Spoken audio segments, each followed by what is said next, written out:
दोस्तों, ये कहानी दो भाई बहन की है। ये उस वक्त की बात है जब रेनू 20 साल की थी और उसका भाई संजय 22 साल का था।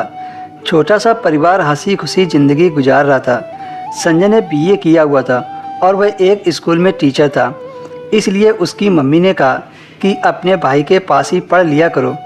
आपका भाई टीचर है, आपके भाई से अच्छा आपको कोई नहीं पढ़ा सकता।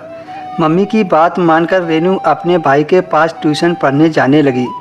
रेनू सुबह 9 बजे कॉलेज जाती थी और दोपहर में 1 बजे तक घर आ जाती थी। कॉलेज से वापस आने के बाद खाना पीना खाकर सो जाती थी। और अब रेनू का भाई संजय कॉलेज से घर आता तो वह रेनू को ट्यूशन पढ़ाने बैठ जाता था। उनकी मम्मी अक्सर अपने कामों में व्यस्त रहती थी और संजय अपनी बहन को पढ़ाई करवाता था। अपने भाई से पढ़ाई के वक्त वह अक्सर उनसे बातें करती थी। उसको अपने भाई से बातें करना बहुत अच्छा लगता था। दिन ऐसे ही हंसी मजाक में गुजर रहे थे।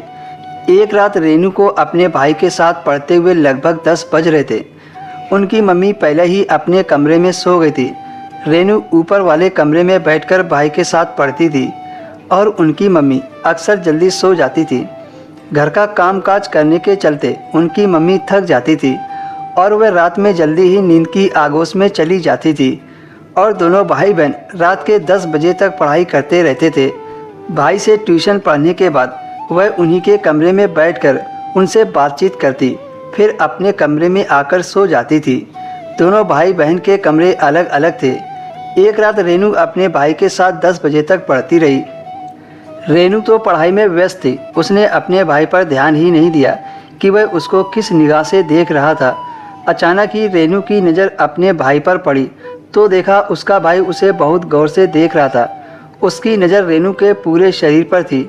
भाई की नज़रें रेनू को किसी तीर की तरह लग रही थी। वह समझ गई थी कि आज भाई की नज़र उस पर खराब हो गई है। रेनू मन में सोचने लगी, जितनी जल्दी हो सके मैं उठकर अपने कमरे में चली जाऊं। रेनू ने भाई से कहा, भाई अब मैं कल पढ़ूंगी, आज मैं काफ़ी थक गई हूँ।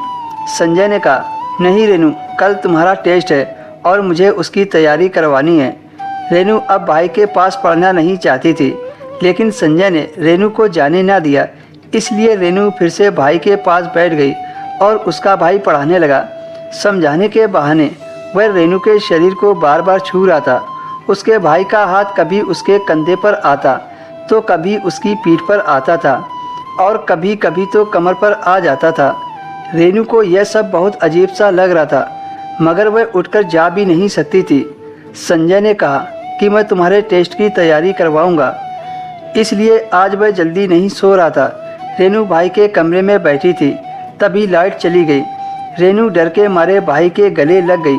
भाई को शायद ऐसे ही मौके की तलाश थी। संजय ने रेनू को गले से लगाकर अपने सीने से जोर से लगा लिया। रेनू की हालत ऐसी थी कि रेनू के जज्बात अपने भाई के सीने से टकरा रहे थे और रेनू भी अच्छा महसूस कर रही थी। अब रेनू की नीयत भी बदल गई थी और अब वह भी चाहती थी कि उसका भाई उसके साथ वह सब करे। खैर, यह बात गलत थी क्योंकि वह दोनों सगे भाई बहन थे, लेकिन दोनों के अंदर उठे तूफान को वह कैसे रोकते। दोनों के सब्र के बांध टूट गए और दोनों एक हो गए।